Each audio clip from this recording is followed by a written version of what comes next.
All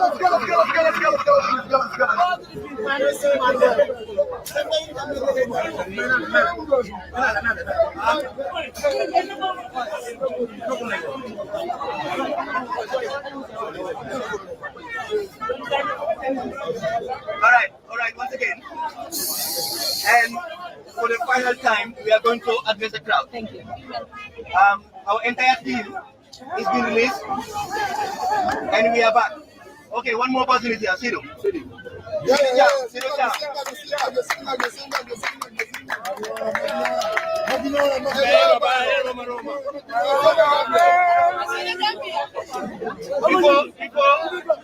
Before I start, I want to acknowledge that one of us who report says that have been brutalized is hospitalized as we speak.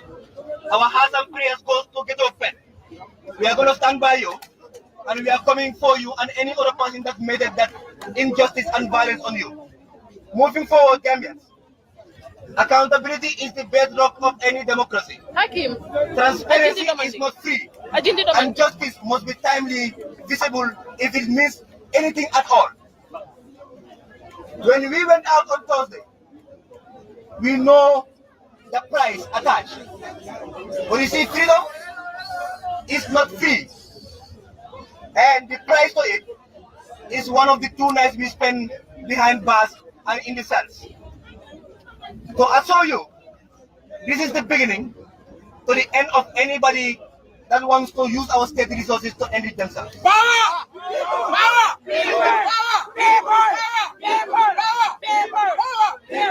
This is the beginning to the end of incompetence in this country. This is the beginning to the end of corruption. But today, as we speak to you, we want you to clearly understand that first we want to make it very clear that we have not violated any law and we have not gone against any law. When we were getting arrested, nobody was protesting.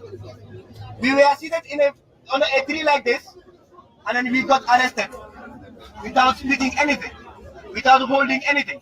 And therefore we stand our ground that not the Public Order Act, not the Constitution have been violated.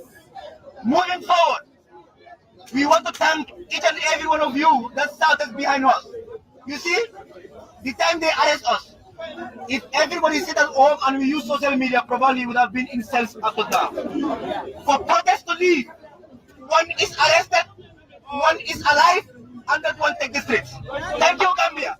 We appreciate this, and the fight continues. Power to the people! Moving forward. Power to the people! Moving forward. Moving forward, we are just being released and we don't have an official statement on our next move. We have been reliably informed through social media that the lists have been released. We cannot trust any list for now. All what we do is we are going to gather our information. We are going to continue engaging, and we are going to release an official statement through a press release, a press conference that is going to be announced to you. For now, what we can say, we are all safe and fine, and we want to bow down, not to stop protesting, but to calm down for now, and we re-strategize, regroup, and take the next steps. We want to thank our lawyers who has been restless for a pro bono case. The media, thank you so much. Thank you so much. And then the young people of this country, 1 month ago, I was speaking to somebody and I'll end there. I told the person, I want us to start a protest that will go for days. It's 3 days, but 1 month will come, and forever will come until we bring them down. Thank you.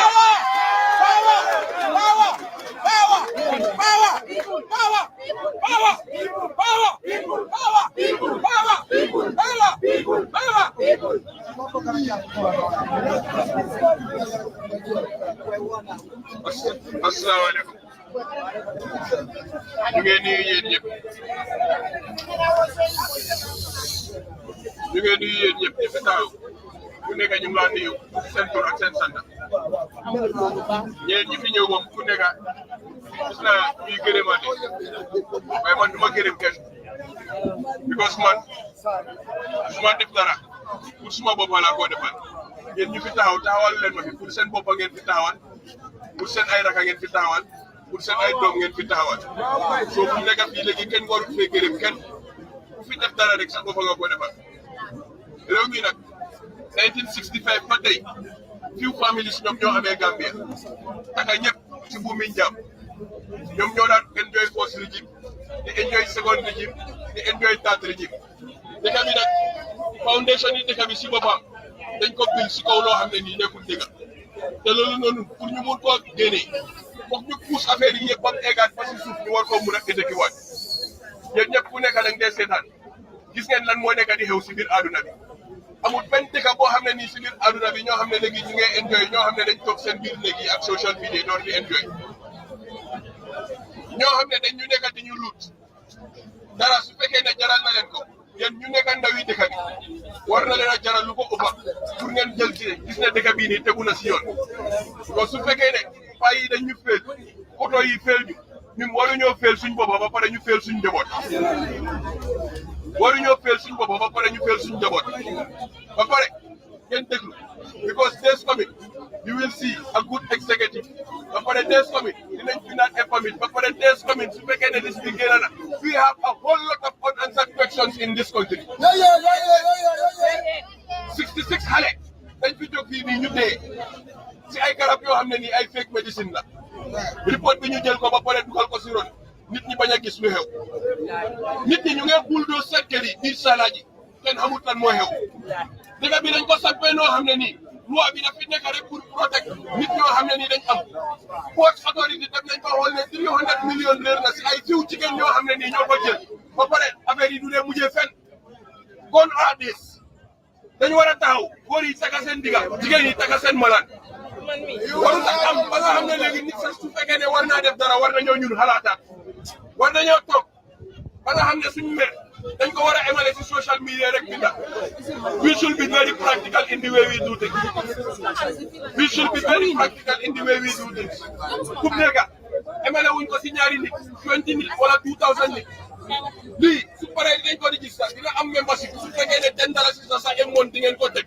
ñun nekkaatuñ fi léegi di organise press conference duñ ko fi defaral kenn ay youth gathering duñ ko fi defaral kenn lu ñu metti léegi si mbedd bi lañ ko fajee lu ñu metti si mbedd bi lañ ko fajee su fekkee ne sax dañoo stop trafic ba pare kenn du dem kenn du ñëw waaye luñ soxla dañ koo faj lopitaan yi dafa am garab bu feebar da ngaa faju dañ koo def te duñ jël permit kon ADS bu ñoo jël permit man jëlaluma kenn permit tey jëlaluma kenn permit ëllëg because such freedom dañ ko enshrine ci under section 25 of this constitution. Power to the people. My Gambians, listen, this is your country. No one is going to build it for you. Nobody is going to change it for you. This is your country. This is the only place you have that you can call home. Understand me? You fight for yours. They will brutalize you. They will torture you.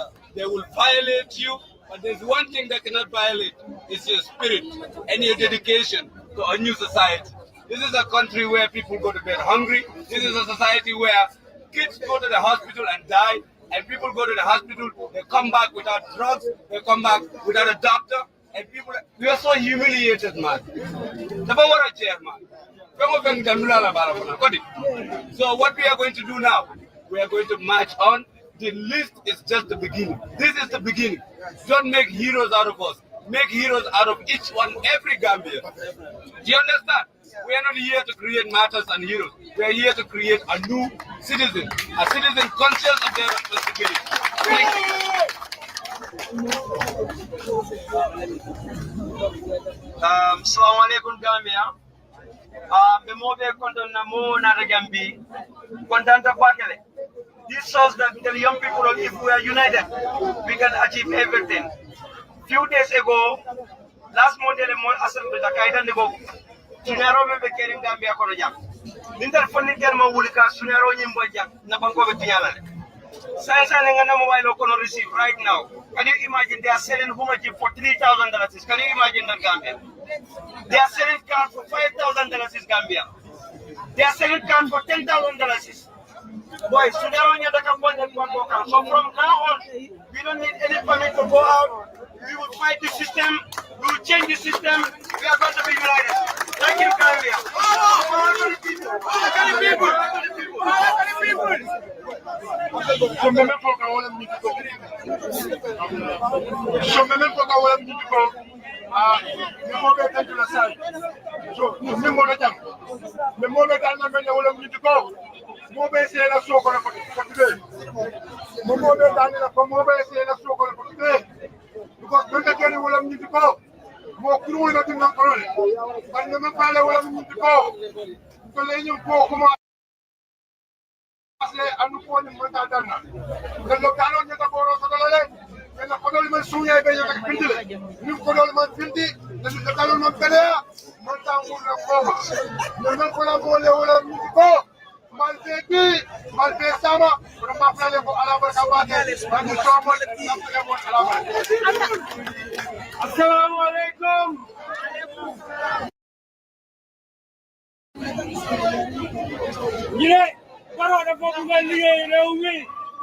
and we also want the country to go forward. Why don't Sahalis? Can we go tell them them the left? None of them ligay around me. They Sahalis, we don't want to ligay.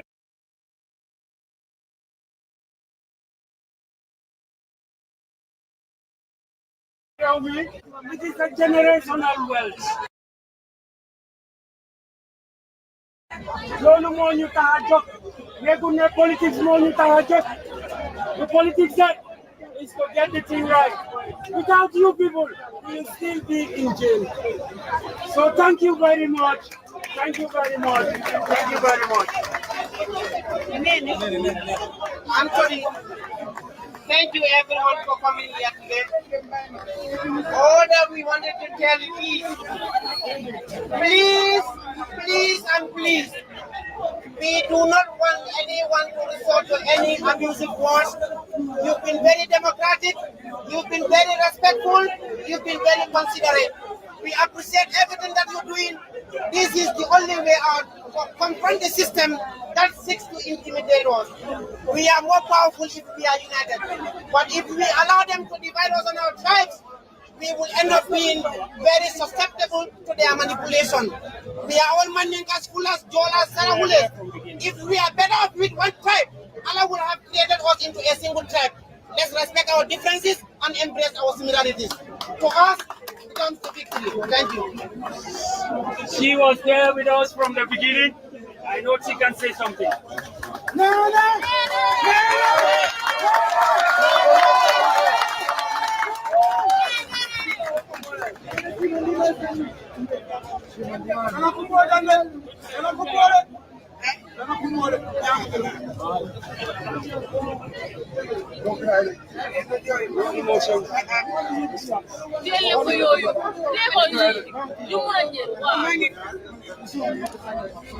Yeah, hello.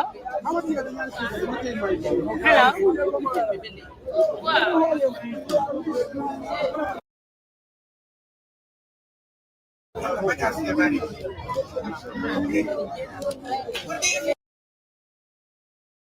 Everybody, excuse my voice is going. I'm gonna struggle.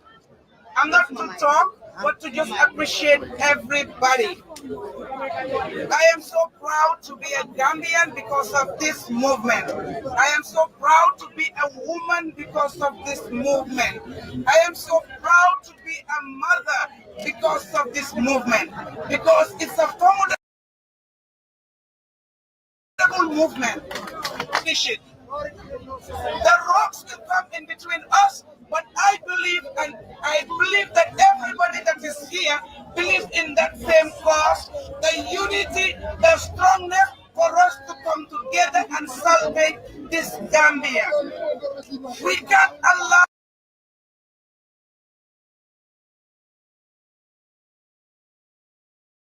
it to go any other way.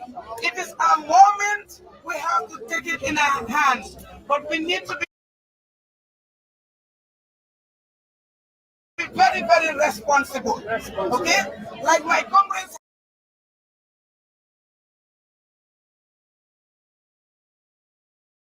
have said, we have a. What are we demanding? Dignity for Gambians and dignity for our young ones. That's what we are demanding. and we are not negotiating on those terms. Let's keep the fire going. Let's keep the spirit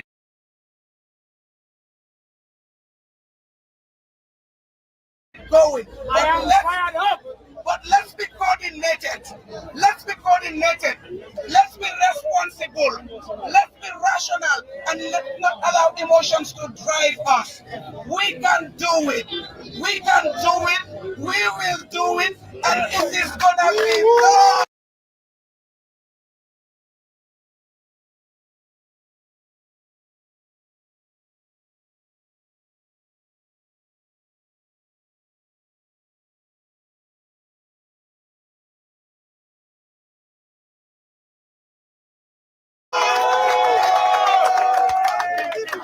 Anything. So we need time to go and look at it, we consult, and then we converge if the need arises. And when we go, we expect everybody to come.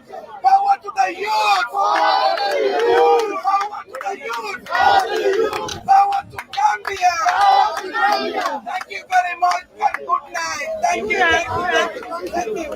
Thank you. So we can go, right?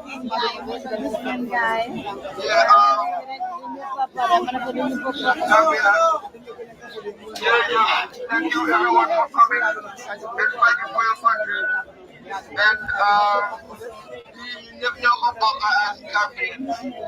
So jërëjëf.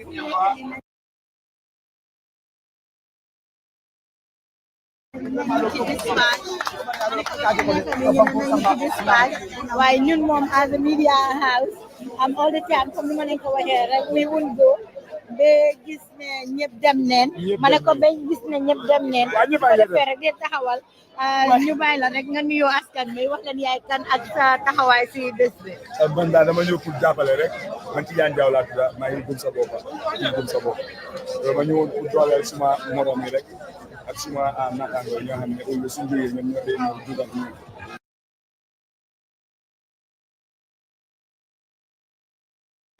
xam nañ ne pour right to assembly moom loolu is a constitutionally guaranteed right so képp koo xam ne bëgg nga exercise that right foog naa ne dëkk bi ko war a jub ñu jàppale la su dee ne tooñ nañ la si yoon bi ak suñu advocacy bi gis nañ ne léegi nit ñi at least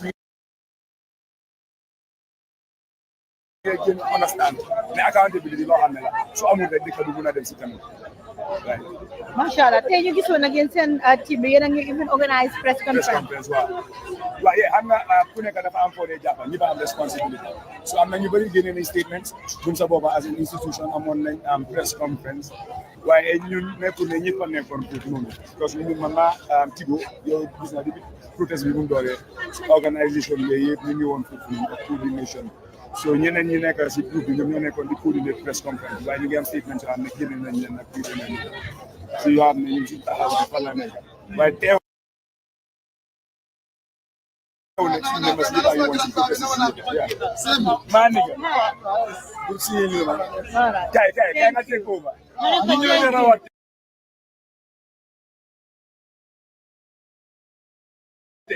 waaw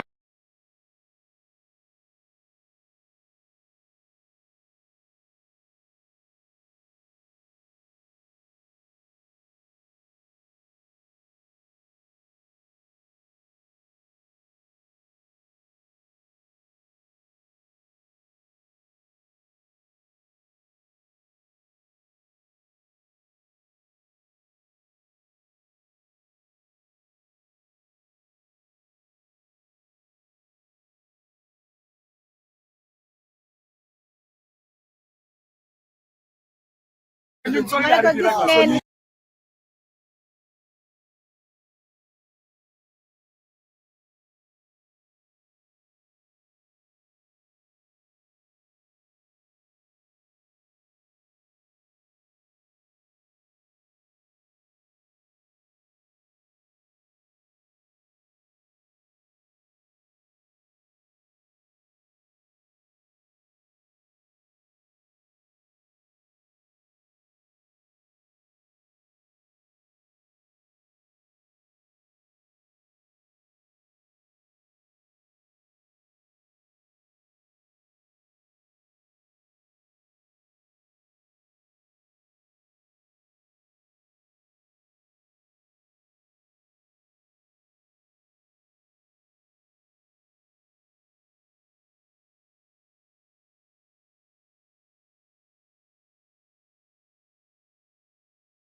waxal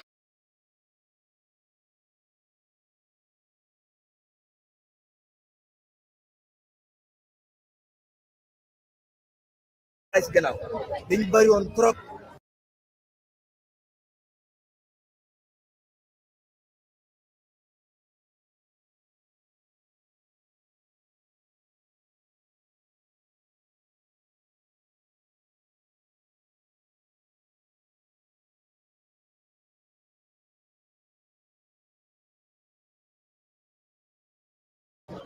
Those assets automatically come to be state assets.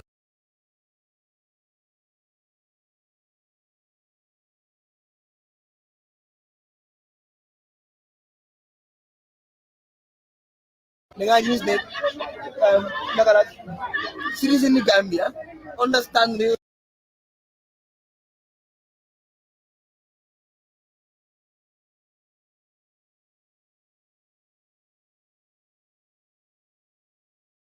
understand this bit. ko nene naka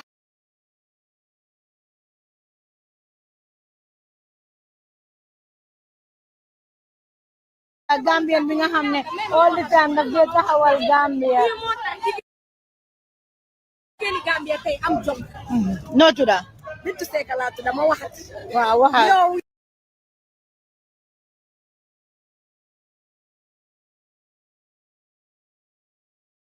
yi nee na marti nee na yi ñoo tax jigéeni Gambia am jom. dama doon tooga añ am patient waaye bi ma gisee nee na génn we are so proud of you te wax naa la ko yow suma waay nga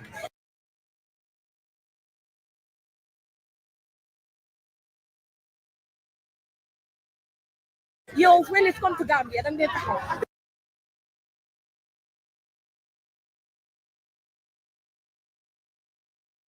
te ñun amuñ dara lu dul Gambia génn fii nekku ne dañ sañ wala ñun ñoo daaxa wax wala ñun ñoo gën a xam nga am fit lii Gambia la affaire deret la Kasise suma waa ji kenn du moom jàmbaar baa ñu noonu waa diaspora amuñ seen fay waa diaspora lépp ñoom la waa diaspora yéen a ñu jox fit ñu ngi leen di kontaan si yéen we love you all so much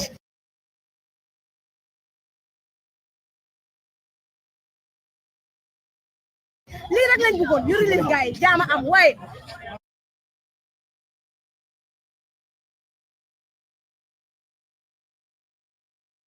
beneen baa ngee ñëw de no to tap tam nee ne tap tam bi duñ ko nangu ma wàcce mu dem waaye am kontaan rek dara taxut a jóg du fees du boos waaye am yëg-yëg rek bugga suma askan bugga suma géñoo te bugga gis ne yëpp demee yoon loolu rek la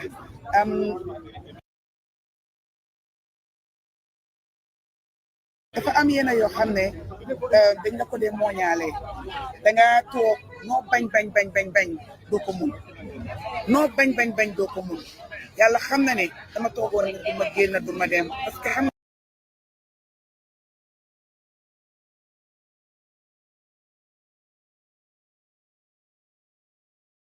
nga rek boo weexee dunka foofu la nga feeñ ma bañ na du ma dem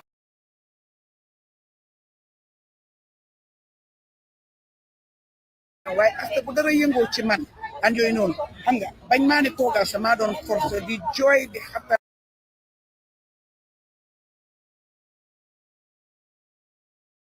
not askan bi so at the end of the day su ñëwee fi ne ba nga xam ne ñàkk a déggoo amoon na waaye mu precipitate a crisis ba nga xam ne ñëpp jóg nañ di demand for change right and we see now we are getting that then digga man damaa ne mission accomplished at this point in time di ci gërëm yàlla rek di gërëm ñëpp gën a sant man daal dama leen doon jàppale rek du ci man du ci kenn ci yàlla la you know ñoom ñoo génn ma doon mag ci ñu bari doon suma makit understand nga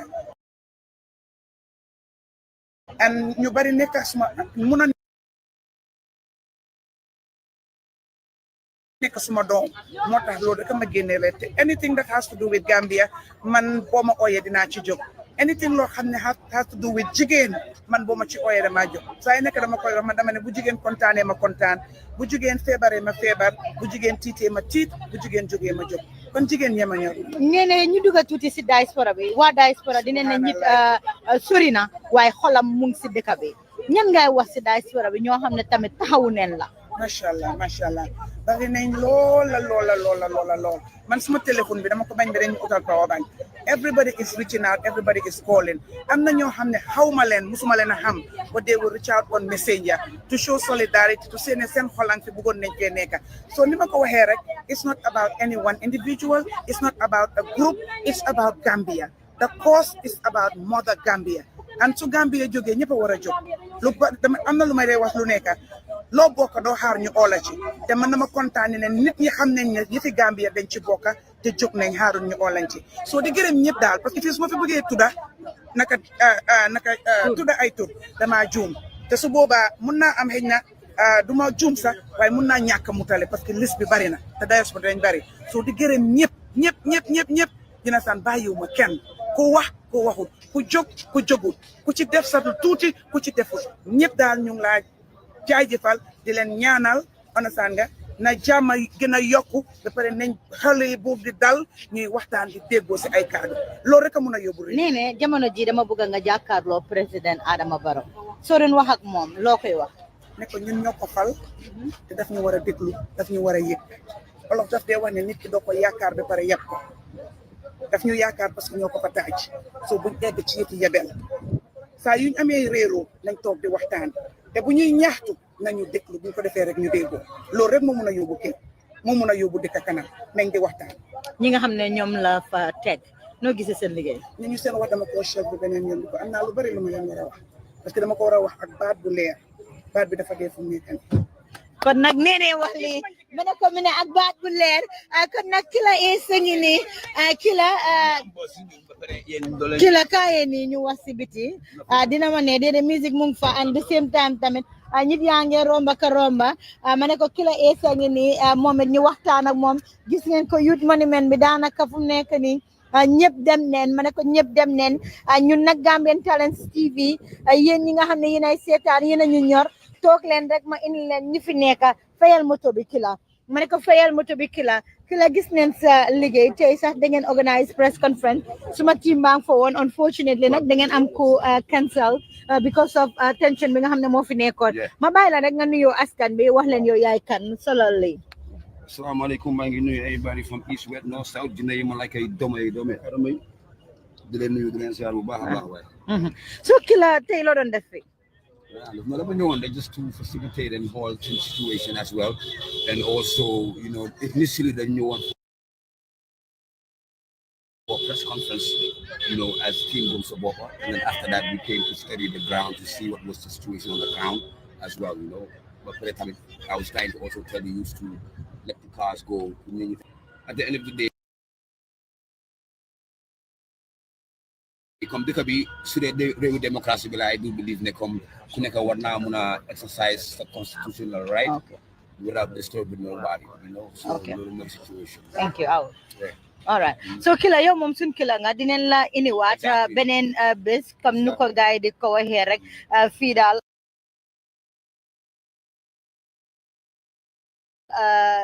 time bi jeex na ñu bàyyi time bi jeexee ñu respectante okay thank you so much. So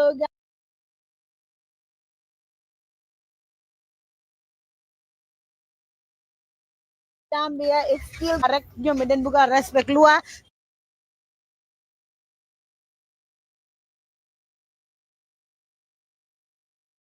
te nu ko loi waxee nag noonu lañ ko defee kon nag gis nga ko fi nga xam ne nag moo nekk youth monument bi ñi ci yaa ngi génn soo lu tax nga nekk di wax ñi ci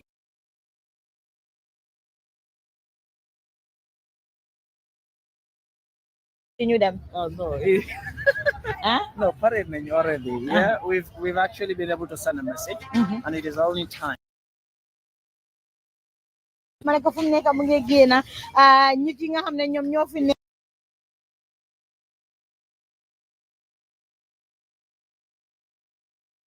nekkoon ak seen moto mbete yit ak seen bagage ak seen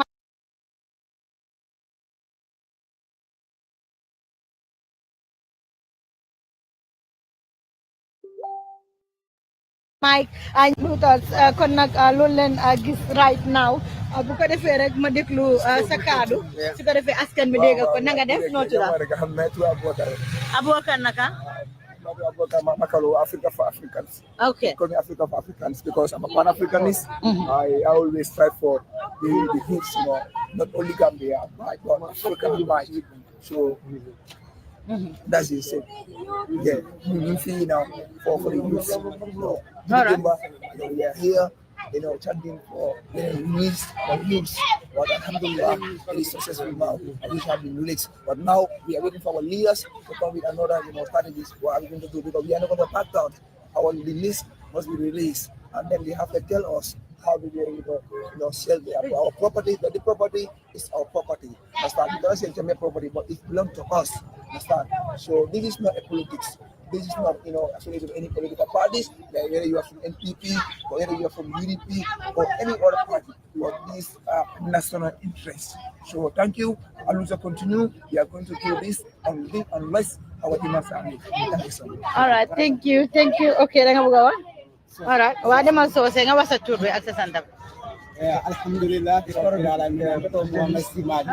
so nafindo dalilo minatiko corruption mi be bankoka nafindo dalilo minatiko pro ana man banno balasa kala no le kende ke fala because yaaje men ni moto mi be wafita kuma ma fo banko di yake so banko be nyamin tay so adiamo siata bakele fon ni ke ba safari banko be batari do ku bunda ma so fo ni ke la biyan ko ba do ku bunda e la fo ni ke wol be ba ko ya ma so ni ke pro la ba ko la ko da wanya adiamo siata bakele so ma so ku yes sembe ya ma fo ni ke wonna mu banko ni jigo nanda banko bi sembe ya la bakele ke ma ko bakele so ni gara na tanol fana de jibe borol jibe molba fama solba fala tingaje ni ba wula borol me sodo bodu ba serre na bi ko fara ni dara je forenal dama labije bol be ba paliari so masa kunda na de be jibe la ya miral kanina ba ke banko di ma koy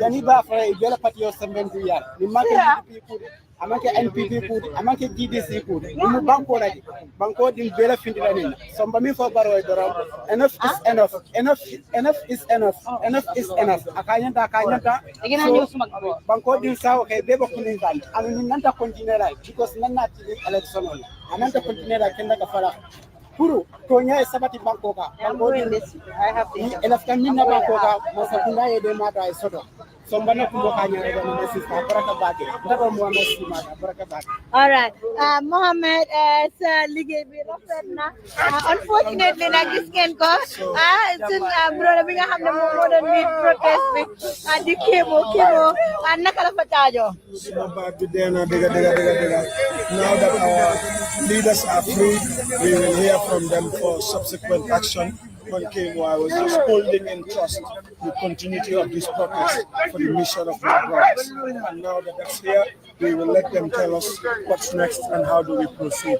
I want to thank them for their courage, their gallant, and of course, staying true to the mission. We want to thank them for their straightforwardness, getting up and requesting for accountability.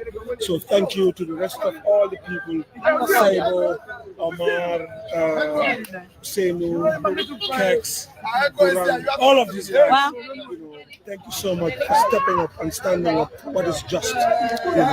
Be just because Allah is watching, not because the law said so. So that's my takeaway. Thank you, Kemo. So, come ko waxe rek ñu ne ci bunti fi nga xamne nak mo nek ki nga xamne moy head boy bi mo nek ni dañoo dem ñu interview ko ñom diteeni ci man Fatou Samba mi nga xamne ma nek Gambian Talents TV wax na leen all the time dara ñorut ñu ludul ini leen li nga xamne mo xapun ak naka la xapune mané ko ak naka la xapune su ko defee rek dineen waxtaan ak moom na nga def moom moo nekk newsrat so language bi nga comfortable with you talk on that you can go. What's your name? I am Salih Dabo. All right, you can explain yourself. You were part of the people that they detained. I am part of the people that were detained, we went for a peaceful protest, and then the PIU came to actually arrested us, and we haven't done anything. We haven't done any criminal acts, and because we see that it's an obligation on us, that is why we take the move. And I believe that this is a signal to our government to let them understand and know that these things belongs to Gambian people. This is not about Jema assets, it's not about my asset, it's not about your asset, but it's about Gambian people. That is why we went out, fight for injustice, fight and make sure that there is what we call transparency and accountability in our governance. It was though, the beginning was though, but I think this is the beginning of Barrow government understand this is the beginning of our journey. That is why we need to be very careful about the young people, because we form the 60% of the population of the Gambia. So when we go out, our voice need to be heard. But why should we be going out? So where were you detained? I was at Brucidi. At Brucidi. When at Brucidi, the command is from the top. We have to be inside the cell. We should not be with the people. We should not be with the criminals. Because the time we are the criminal, then we have to be inside. Those that are the criminals should be outside. You see the irony. It is what transfer. Yeah. So, but however, we will still relent on this journey, because it's a journey that we took for the past 5 years, and we're not going to relent on it, and no matter the circumstances could be. So, as a young person going to school, being arrested, how do you see everything? I mean, I have been preparing for this mentally. 5 days, I've been preparing for this protest. Personally, before I tell it to my people that I will be going for protest. You tell your people before that, no, I didn't want to tell it to anybody, because the concept of government is protests are always violence or whatever it could be. But I take this as a risk on me, to take the journey. So as a young person, I think there is an obligation on me to actually go out and fight for injustice, and fight for there is transparency, accountability in our government. That is why I actually go out, and I wasn't intimidated by anything, I wasn't afraid by anything, but because I see this is an obligation on me, that is why I'm a young person. So when were you released? I was released, I think, yesterday. I was released. Yesterday. What time? Around 5 to 6 I was released. Around 5 to 6. And you went home? I went home, yeah. And how did your family see that? Well, my family, especially my mom, was very, feared the moment that I called her and I'm arrested and I'm in jail. She was very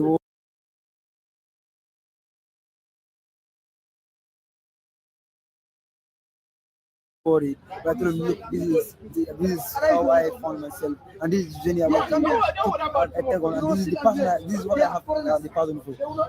And I got home around 7. My whole family was, afraid, like whether I was, tortured, I was, put in a lot of things. But look, those are part of the journey. It happens. That is why my family was literally, they are okay and they are fine.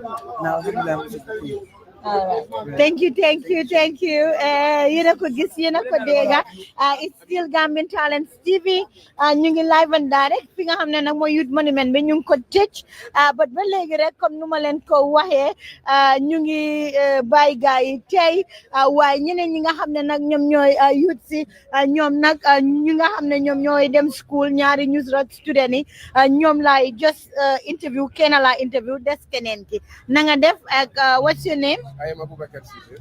You are the head boy of Newsrat. Yeah, I am the head boy of Newsrat. All right. And what motivated you to lead this, to be part of this, delegation? Yeah, well, I was motivated by the current situation of the Gambia. As we all know, it is truly disheartening and very embarrassing as well. The situation in the Gambia cannot be compared to any situation in the whole world. That is what made me, that's what propelled me to join these people to protest against these issues.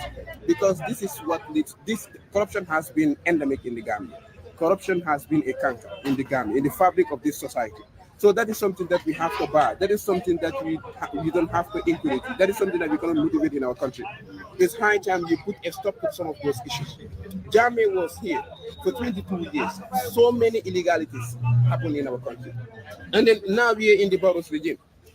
Barrow is trying to do the replica. What Jammeh did, that is what exactly Barrow is trying to do again. So that is something that we cannot allow. So that is why, as a youth, as a concerned citizen of the Gambia, I am on exam, but I did not value the exam at the expense of my country. I believe that the country is far more than the exams. That is why I had to leave the examination. I removed it from my brain. I walked towards the street, and then went to Banjul, protested against this issue. Yeah. So, did your family know about you going out for protesting whilst you were going to school and it was a school day? No, nobody knew about it.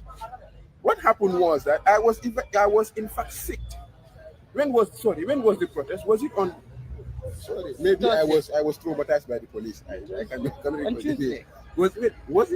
On Thursday. On Thursday, exactly. So on Thursday it was. So on Wednesday I was in fact sick. I was at school because normally as a head boy you were given office at Newsline. So I was at an office. I was very sick, having headache and first call at the same time. But in that night when I slept and then in the morning I woke up, I was like, oh no, I could not keep this. I could not keep my emotion. I had to go to Banjul. Nobody in fact was aware of it. I did not in fact inform my deputy that I am going to protest. I just left my office like that. I went to the state, took a vehicle, and went to Banjul State and protested. Nobody was aware. I did not inform anybody. That's what happened. So after everything, you've been with the Keksane, with the Usainu Gambia, and all these young people that always struggle about the Gambia. How do you feel? No, I was very happy because when we were taken to the cell in Banjul, we were all together. So we were chanting, we were talking, shouting, jumping. In fact, we were planning to have a contingency plan. So I think that is what motivated the police to remove us from there and then separated us. Because what happened? They thought, or they might have thought that these people, if we did not remove them here, they could have done something else.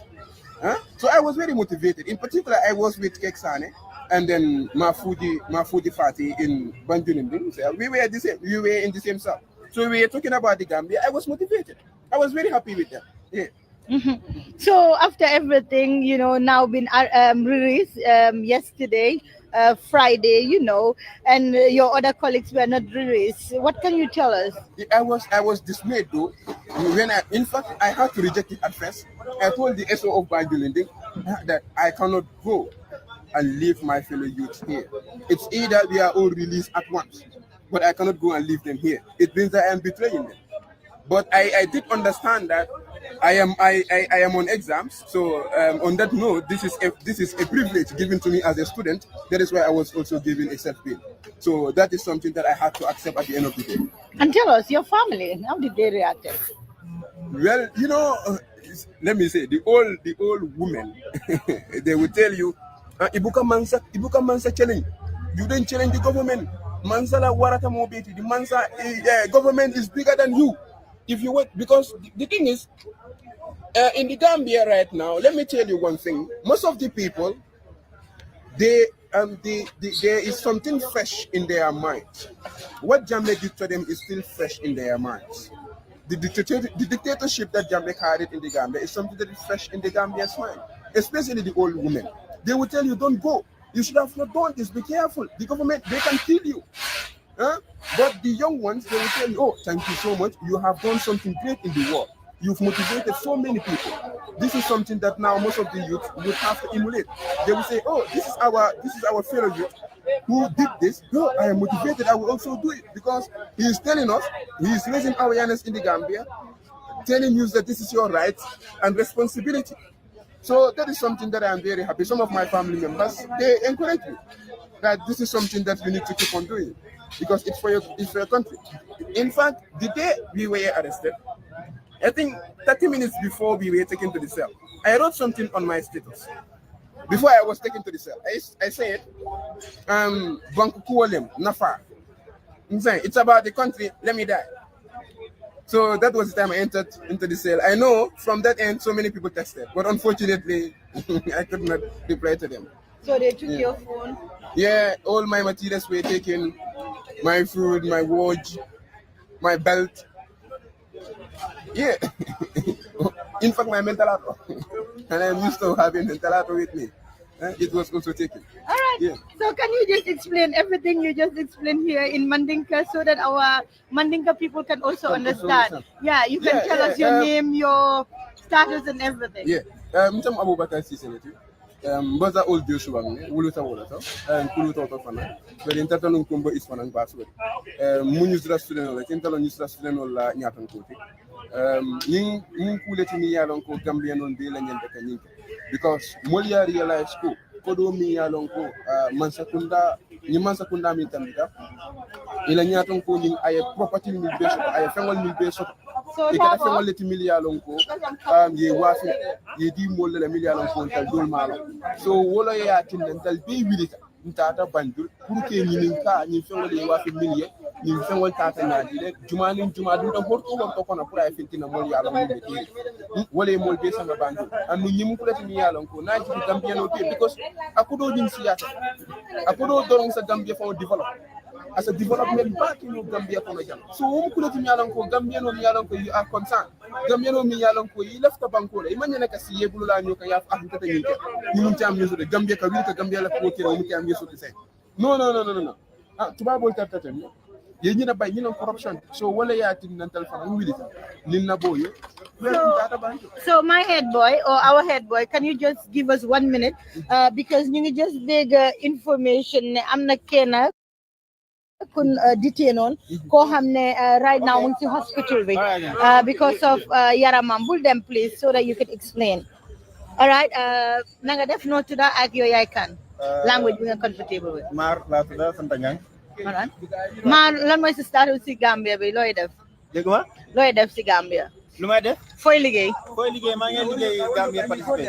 Okay, so ñu ngi la gis ci fi nga xamne nak mo nek youth monument bi loo ñu mën a wax lan mooy fii sa taxawaay. Waaw balaa ñu ñëw fii nii depuis Thursday ñu ngi si ground bi di seti boy si condition bi gaay nekk bi Valentier dem neen si headquarters bi jógee foofu noonu dem dinañ distribute to different police stations so loolu leen doon def daal depuis Valentier ñu ngi xool seen condition amaan na sax am na place yi nga xamante ne dem neen foofu gars yi nangu seet leen waaye léegi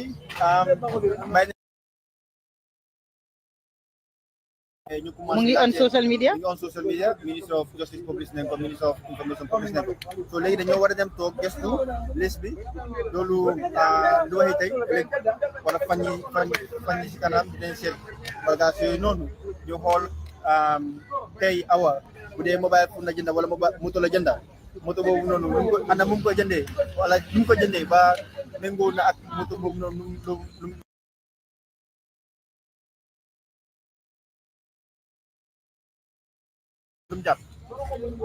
so tey daal basically ñun dañ ñëw andi woon boy si jëli leen fu si prison yi ñëw fii nii wax ak boy ñu wax leen ne léegi boy release nañ leen ñu boy tamit wax ak gars yi après loolu ñëpp gis pass te gis nga Gambien jàmmale na xam so protest neen wax ne lu gars war a wax yem leen fu mu nekk nii ñëpp a ngee move di nga def seen business so police yi bu leen laajtee famille ñi war ko jafe so waaye sant yàlla fu mu nekk nii daal kenn gi si ñoom ki nga xamante ne dañ ko dóor ba mu am si ay gaañu mu ngi nelee Saraguna hospital foofu laay dem ñu dem seeti ko. So naka condition am it wasn't looking good tey dafa bañ a lekk lawyer ba mu duggee foofu noonu si lawyer bi moo ko mujjee ñaan dem ba si guddi lekk mu ne du lekk mu ngi stress pare duñ ko assault yóbbu nañ ko lopitaan yi bind neen garab bi nga xamante ne moom la war a naan jënduñu ko yaa ngi woon sax te ñun suñu boppa bàyyi ñu gis ko ñu waxoon ne garab bi nii amuñu ko wala joxuñu ma garab ñun dinañ dem jënd garab bi jox ko police bi mu mun a jël garab bi bu doon naka su dul noonu moo xewoon si biir prison bi wala dara jot ko si biir prison bi dafa nekk lu gën a ñaaw yaa ngi understand so dafa tey xel lii yëpp kon nu ma ko waxee mënoon naa ñàkk a am ndaw yi dañ ñëw ñu ne dañ bëgg a famille kon politicien suñu gars yi def seen rally wala ñii di def ay Majinakos wala QTV wala Africell wala some group of people ñu ngi def promo bu gars yi nekk si kaw tali bi use amplifier di koy def and they didn't cause any mishap right yi tamit loolu gars yi bëgg a so bu dee nag duñ ko nangul ñooñu nga nangu ko politicien yi lan moo tax doo ko nangul ndaw yi yaa ngi understand tey dafa doy waar daal dafa doy waar ñu sonn nañ xel yi sonn nañ waaye loolu moo ñu doon gën a fuel sonn boobu nag moo ñu doon gën a fuel parce que yeneen saa yi loolu la nit ñi dee bëgg bu ne sonn nañ nga dem toog nga bàyyi waaye kenn dëgg bi rek lay am du mën a bàyyi. thank you naka maar ba léegi rek soo waroon a wax ak président Barrow sa kaddu ak kàddoom nga jàkkaarloo moom loo koy wax. well dama koy wax ne dem si yàlla honorable président Jawara mu fi woon Yaya Jammeh génne na ko Yaya Jammeh tamit ndaw yi ñoo ñëw nit ñi ñoo génnee Yaya Jammeh président bu fi munti nekk nit ñi ñoo koy génne nit ñi ñoo taxawal dëkk so nit ñi nga xamante ne seen alal ñoom ñoo ko moom ne ko nguur baa ko moom nguur ba fa nekk di administre so ba lu may wax président mooy mu wax ak sécurité force am yi dañ ne security sector bi foofu gis ngeen army bi is more professional than it used to be before gis nañ the former NIA now SIS is becoming more responsible and professional waaye the police seen professionalisme dafa des police bu ñu dee handle these issues dafa des focus bi si loolu la war a nekk te dëkk yu bari gis nañ lu fa xew police yi ñu ngi dee handle issue moo tax dëkk yooyu noonu gis Sénégal lu fi xew gis nañ Côte d'Ivoire lu fa xew in 2010 gis nañ Nigeria lu fa xew with the SARS so Gambia nag dëkk dafa tudd dara pour mun a expérience loolu te loolu mooy suma kàddu daal jërë ngeen jëf. Thank you. Moom all the time ku ko oo rek si media mu uyu la su ko defee rek ñu joxaat head boy yi ñu rat bi moom mu joxali mandinka bi rek bu ko defee rek gars yi dig li nga xam ne nag moom moo ko jot si fi nga xam ne foofu la nekkoon nga jeexali sa waxtaan bi si mandinka people di déglu la.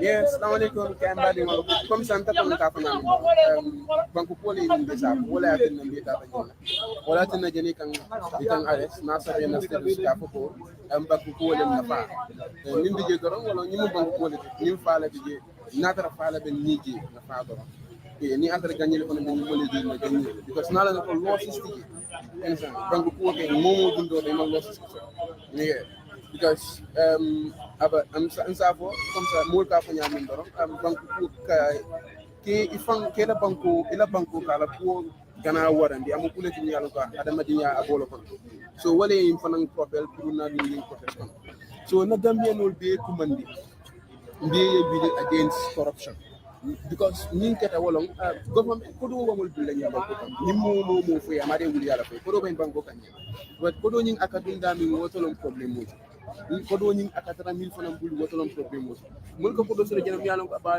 billions and billions but ka jëlam mo fula mo saba mo nani dorong ya tala ñuti so ngom mi yalla ko sa massive development kamana Gambia jam so intala Gambia wala problème mo so wala mi famati mi yalla ko mol ñanta ka stop la min banko ko so mba Gambia no be dani la be ye bi nam lola ñuka intel yeminti ni mu demandine intel mu dini wala sayanung na kumasa mol leftale man sakunda ya lonko intel youth sol pare tane pour na banko na tam because mol ka inspire ni na banko donje iba develop ka waya tan dalla banko man trata kan hanitula mol ka kam fa countries in fact mol na nebol Senegal mbadi ngol mi bigam iba develop ka so nintal yo ci falde mol ka kam fa why not Gambia Burkina Faso why not the Gambia now in some countries like Rwanda, why not?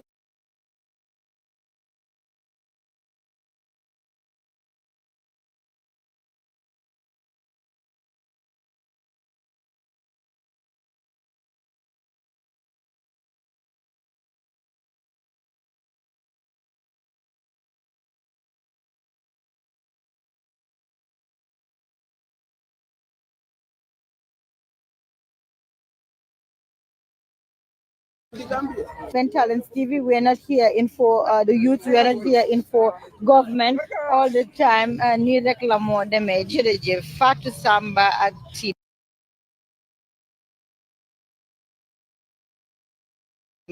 Musa Jata alias si suba mu ngi fi woon ak ki nga xam ne mooy Ramatulaay Gueye ak Fatoumata Jadama ñu ngi fi woon di leen in live coverages.